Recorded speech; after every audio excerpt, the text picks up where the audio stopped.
So in this video, we'll be talking about the Russian Revolution, and we'll start with the fall of Imperial Russia.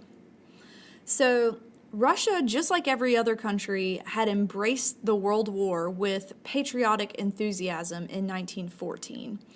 And the people of Russia stood behind their Tsar, Nicholas II, and the Duma, or the assembly that had voted to support the war. And as the war went on, of course, the German armies inflicted terrible losses on the Russians, and so that enthusiasm began to wane. Despite that, Russia's peasant army continued to fight, and as Russia moved toward full mobilization, and the Duma and local governments set up special committees to coordinate defense and industry and transportation and agriculture, they kept on fighting. And this was a time when Russia needed strong leadership, and Tsar Nicholas II really failed them. He distrusted the Duma because they were publicly elected, and he didn't form a close partnership with his citizens, and he completely resisted any popular involvement in the government. So by September 1915, the parties in Russia ranged from conservative to moderate socialists got together and formed the Progressive Bloc. And the Progressive Bloc called for a completely new government. And in response to that, Nicholas dismissed the Duma, or the assembly, and he basically traveled to the front lines to lead and rally Russian armies and to inspire confidence in Russian abilities and in himself. He left the government in the hands of his wife, Tsarina Alexandra. And Alexandra very unwisely dismissed loyal political advisors and instead turned to her court favorite, who had a terrible reputation and was completely unpopular. His name was Rasputin. Such a Russian name. Rasputin was an uneducated Siberian preacher who his influence on the Tsarina rested on his supposed power to heal her son. And people quickly recognized the threat that he presented. So 3 members of the high aristocracy murdered Rasputin in December of 1916. And the scandal after that just further undermined support for the Tsarist government. In the summer of 1916, heavy casualties, bad food, bad equipment, concern for those at home led to opposition in the ranks. And tens of thousands of soldiers deserted. And this led to a breakdown in the economy at home. Cities were racked by shortages of food and even heating fuel. In March, there were violent street demonstrations that broke out in Petrograd and engulfed the city. And when the Tsar ordered the army to open fire on the protesters, they refused, and they joined the revolutionary crowd. And so the Duma, or the assembly, declared a provisional government on March 12, 1917. And 3 years later, Tsar Nicholas II abdicated. The provisional government. So this so-called February Revolution led to the establishment of a provisional government. And this was really the result of an unplanned uprising of hungry, angry people in the capital. But it was eagerly accepted throughout the country. And so after generations of autocracy, the provisional government established equality before the law, freedom of religion, speech, assembly, the right to form unions and to organize and to strike. But there was a group of liberal and moderate socialist leaders from the provisional government that rejected these broad political reforms. And they formed a new government in May 1917, and they chose the fiery socialist Alexander Kerensky to be their prime minister. And even though he was a fiery socialist, he did refuse to take up large landholdings and divvy them out among the peasants like they wanted, because he feared that that would lead to the complete disintegration of Russia's peasant army, thereby making it impossible for Russia to continue in the war, which Kerensky was socialist, but he was also patriotic, and he felt like it was their national duty to be a part of this war. So, the Petrograd Soviet, or Council, of Workers' and Soldiers' Deputies, modeled on the Revolutionary Soviets of 1905, acted as sort of a parallel government, and they issued their own radical orders that further weakened the authority of the provisional government. And probably the most famous edict of the Petrograd Soviet was Army Order Number 1. And this was issued in May 1917. And what this did was that it stripped officers of their authority and put the power in the hands of elected committees of common soldiers. This led to a complete collapse of army discipline, as common soldiers replaced generals or heads of the army. And so in July 1917, there was an offensive campaign against the Germans, and it failed miserably. And peasant soldiers began to desert in droves, where they returned to their villages to help their families to try to get a share of the land, which peasants were seizing in this great agrarian upheaval. So Russia's descent into anarchy in the summer of 1917 gave a really good opportunity for Vladimir Lenin to overthrow the provisional government. Lenin had been a law student that studied Marxist socialism and even began to update Marx's revolutionary philosophy to address the conditions in Russia. Lenin at this point denounced all theories of a peaceful evolution to socialism. He said that betrayed Marx, and he believed that Marx's ideas, the idea of communism, would work even in a non-industrialized agrarian country like Russia. And he just believed that the possibility of revolution rested on the human leadership. And so he called for a highly disciplined workers' party that would be controlled by a small, dedicated elite of intellectuals and revolutionaries like himself, who would carry this thing out no matter what. And so Russian Marxists in general weren't really uniform in their beliefs. They didn't all believe the same thing. They were actually broken into two rival factions. Lenin's was the Bolsheviks, or the majority group, and the other group, or the minority group, was the Mensheviks, and they were more socialist. They wanted more or less a democratic party with mass membership. And so Lenin had lived in exile in Switzerland, and he viewed the war as nothing more than a product of imperialist competition and a really good opportunity for socialist revolution in Russia.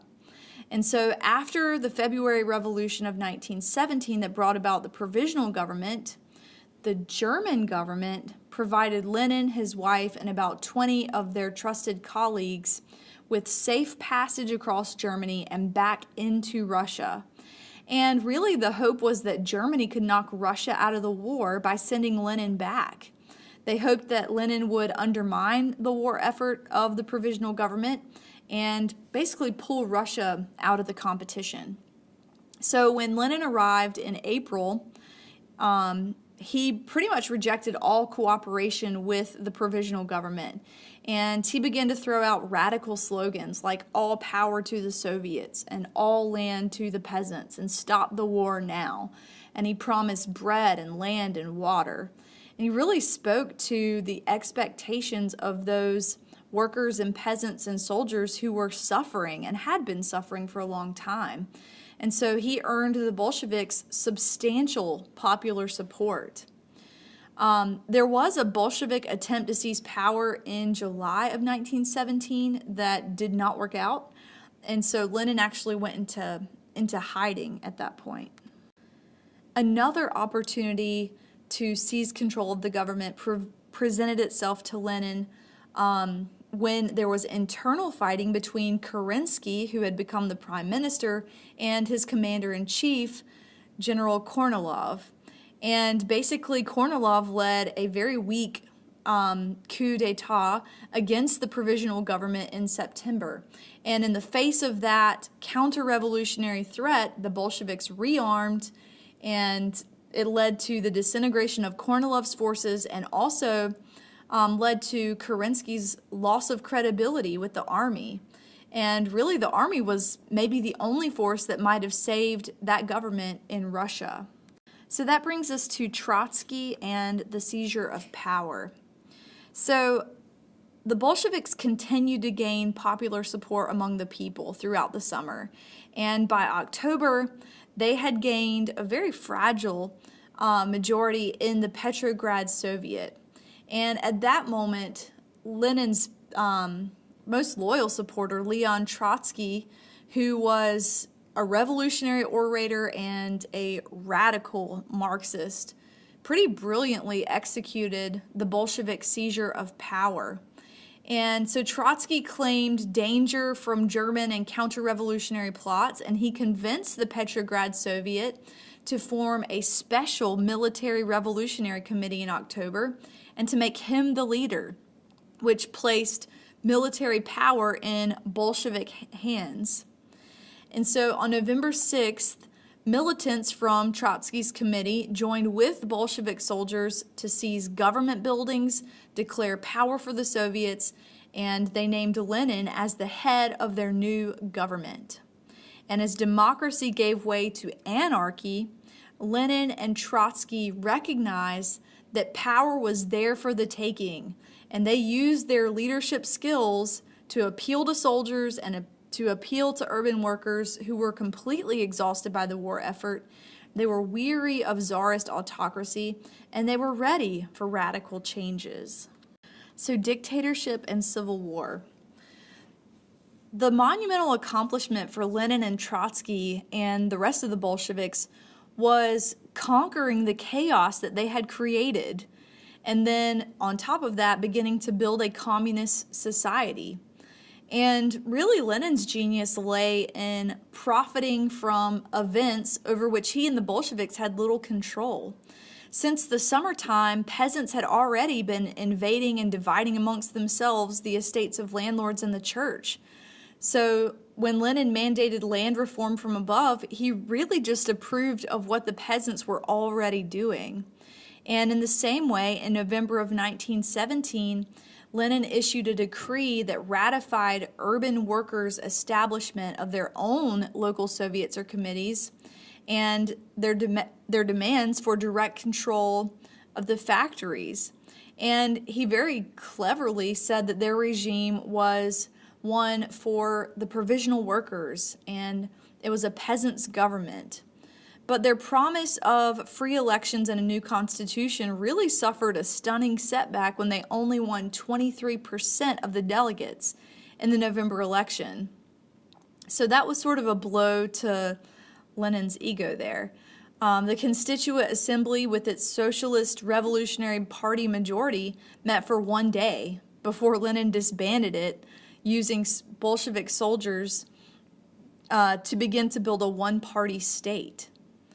Unlike many of his colleagues, Lenin actually acknowledged that Russia had effectively lost the war with Germany, and the only realistic goal was peace at any price. And so he did what the Germans were hoping he would do in backing out of this war. The price of backing out of war, though, was really high. In the Treaty of Brest-Litovsk, maybe. This was signed with the Central Powers in March of 1918. This said that the Soviet government had to give up all of its Western territories.